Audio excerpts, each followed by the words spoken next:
Hey guys, today we're going to be taking a look at a pretty obscure game, Foto Showdown, a Konami Published Pokemon clone featuring over 150 monsters, 70 levels, and even local multiplayer.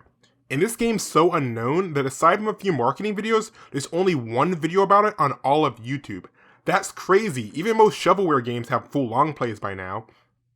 The reason you can't find any footage is that this is a DSi Exclusive game, so it can't be run on any existing emulators, nor are there any capture cards or mods that let you record DSi footage. So I had to resort to drastic measures just to get this grainy footage for you. Originally developed and published by Alpha Unit in 2009, Monster Finder was advertised as a game where you take pictures of everyday objects and turn them into monsters for battle. The game was later picked up by Konami for a USA release in 2010, and the game was renamed Foto Showdown. I did play this a little bit back in the day, but I don't remember much about it. So to take a closer look at this game, I decided to bring in an expert. Someone who's played more Pokemon clones than I can count, my sister. So hopefully she'll be able to help break down this game and explain how it compares to many other clones. Well, I have played more Monster Battlers than there are main series Pokemon games, but I'm not sure if that makes me an expert, just kind of obsessed.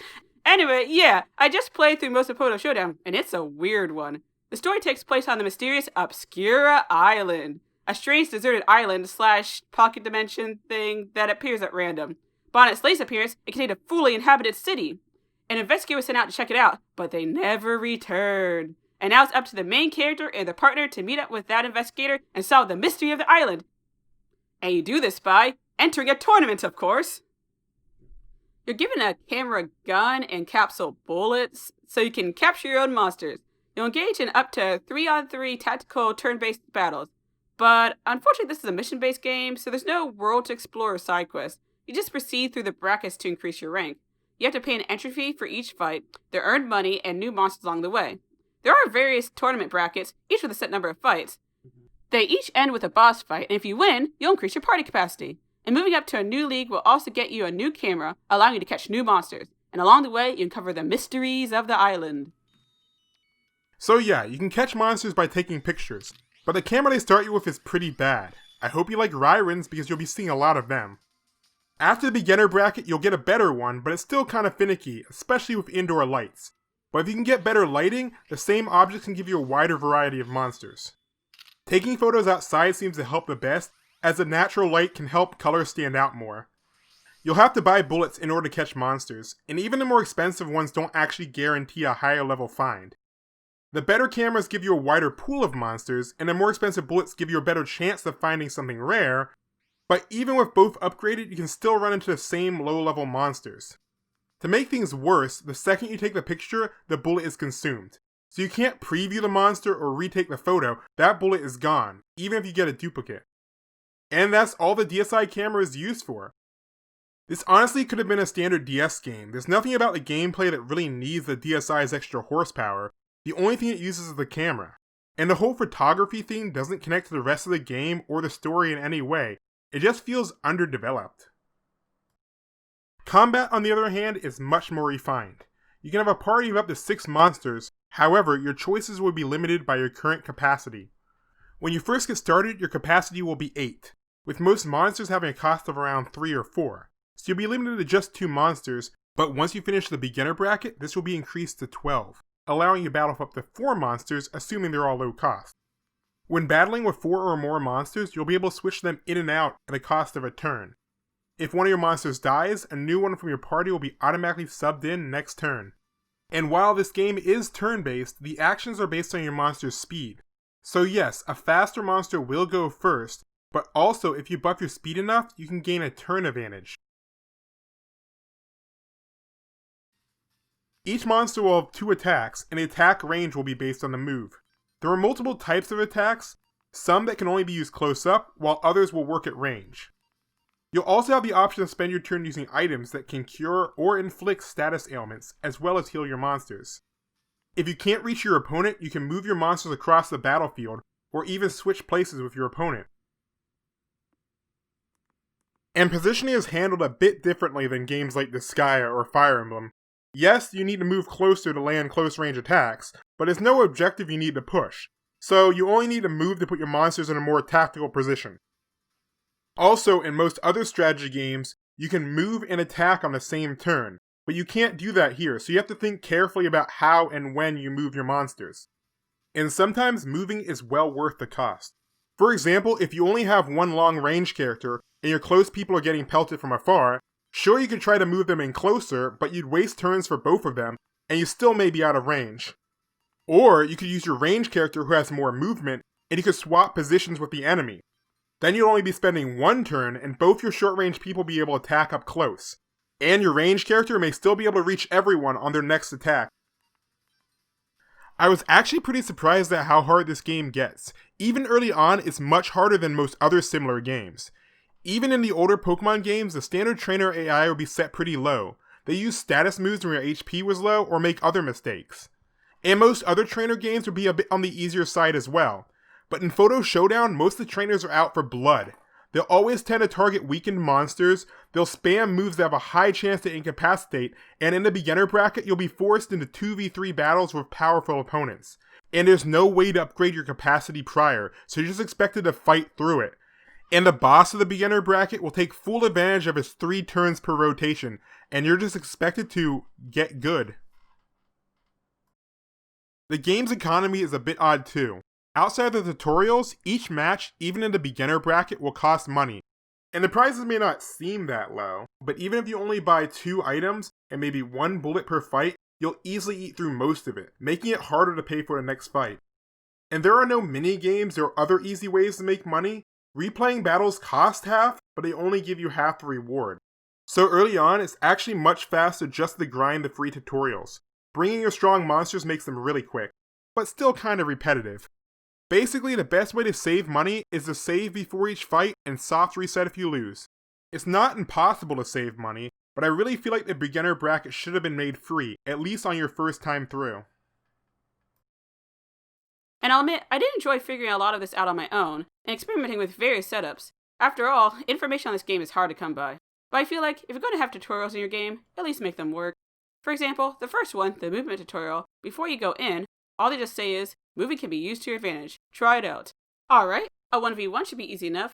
Okay, so I guess I should try moving out of their range? Oh, they have a ranged attack. Well, we got one too. But it doesn't do any damage. Guess we gotta move in close. And now we're dead. Okay, time to experiment. What if we move behind them? Oh, their close reach attack is even more powerful. And now we're a turn behind. So we just lose? Literally the only way I've found to win is not to move at all and just spam attacks. I guess we could have gone out to catch a second monster, then we could double team them. But we'd hardly need tactical movement for that. Another bad tutorial is the one about healing status ailments. The idea is to use an antidote to clear poison. But if you just attack them right out of the gate, you can easily kill the other monster before they even try to poison you. This game's also pretty bad at conveying important information. For example, how types work. This isn't fully explained in the tutorial. If you dig through the help section, you're given this. You need to look up each type individually to learn more about it, and we're just given these emojis. It's clear that Smile is good, and Deadface is bad, but what's the middle for? Neutral damage? Wait, that can't be right, you can't only be neutral with one other type. Then there's a separate section for special defense and one for physical. Apparently physical's an element now? Do we really have to read all 12 pages just to learn the typing? And how am I supposed to remember that fire beats blob? What kind of type is that anyway? And why is there no section to tell me what else fire beats? The Japanese version of this game came with a 30-page manual that had a lot more detail, and a type chart for easy reference. But the USA release was trimmed down to about 2 pages, with around a quarter of that being the table of contents. From lots of testing and Google Translate, I've learned that attacks are split into 2 types, elemental and physical. There are 12 monster types, and those are separate from the 8 elements. When you use a physical attack, it pulls from your strength and uses your monster's type. So for example, if you use a physical attack with a bird, it will always do bird damage. Some monsters are resistant to other monster types, but they'll always take some damage. The Mephace means they'll take reduced damage. You can also do strong damage by hitting a weakness, marked by the happy face. Elements, on the other hand, pull from your special stat and don't use your monster's type at all. The trade-off with elemental attacks is that some monsters can fully resist them. That's what the dead face means. The monster will take 0 damage. So in short, there are no fire type monsters, only fire attacks. And physical attacks will always have some effect, but they're locked to the type of your monster. So when considering your team composition, there are 20 total damage types to consider, and there's no easy way to see how they affect each other in-game without manually looking up each monster type. But don't worry, I made a spreadsheet. Overall, this is closer to a card battle game than your typical monster trainer. Your monsters can't level, evolve, or learn any new moves, so there's really nothing to look forward to with them. They're mostly disposable. Once you get something better, as long as you have the capacity, you're better off dumping the old ones. They don't even bother to give them any personality or lore, their dex entries just describe their basic characteristics. And all of this makes it hard to actually care about your creatures, and that's pretty important to me in this genre. Sure, they look alright, but I don't really care about any of them once they're out of my party. And then the main cast is extremely small too.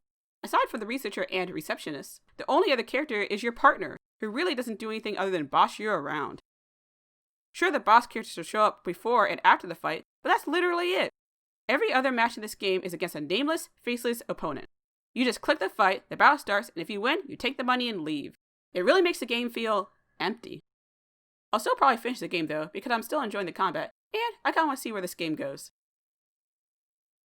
Overall, I don't think this should have been a DSi exclusive.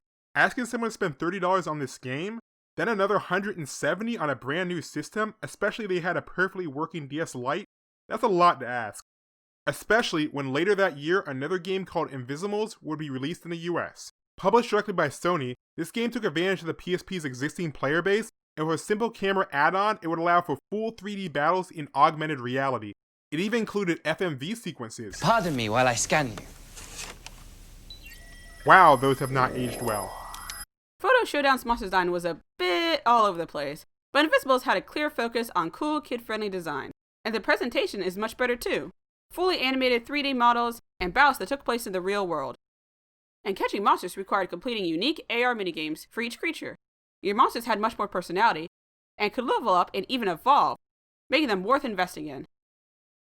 And while this game is also mission-based, with menus instead of an overworld, you'll have multiple locations to visit as you search for a missing scientist. While you can't actually see each location, they still feel new, as they each have their own native creatures to catch and mini-tournaments to fight through. Now this game also has its own set of problems and annoyances, but I can definitely see why this went on to become a franchise. The overall experience is much more refined. However, I really wonder what Foto Showdown would have been like with this kind of budget. It was made by a company known mostly for anime tie-ins and Wii party games, so they likely didn't have much to work with. But they had some great ideas. I really wish they'd get to make a sequel for modern consoles. Foto Showdown had the foundation of a really good monster battle game, and with the Switch eShop, they could easily make a smaller budget title with the same ideas, just expanded. But as is, Foto Showdown is still an interesting look back at a weird time in gaming history. Heck, even Pokemon got into the AR action later on with Pokédex 3D, and much later, Pokemon Go. But as it stands, I don't think I really recommend this game to a standard Pokemon fan, but if you're like my sister and enjoy weird monster games, I say give it a try. It does a lot wrong, but it's still very unique. But anyway, that's all the time we have for today. I hope you guys enjoyed this video. This was the largest video project I've ever worked on by far, and I feel like it was well worth it. I don't think this game deserves to be forgotten. I really wish more games would strive to mix up established formulas, even if it doesn't always work out. Anyways, I wish I could have covered more, such as field type advantages and special promotional monsters, but I just couldn't find enough information on those. I'll be taking a break from this game for a few weeks, but after that I'll record some more 3DS footage and put it on a separate channel. My camera seems to like the 3DS better. It's less authentic looking with the filtering, but it should be more enjoyable to watch. Once they're live, I'll link them in the description, along with a link to some promotional monsters I found. Also, my sister just got around to finishing the game, so if you want to download an endgame save file just to mess around with, this will be linked in the description as well. Anyway, thank you all for watching, and I'll see you guys in the next video. Bye.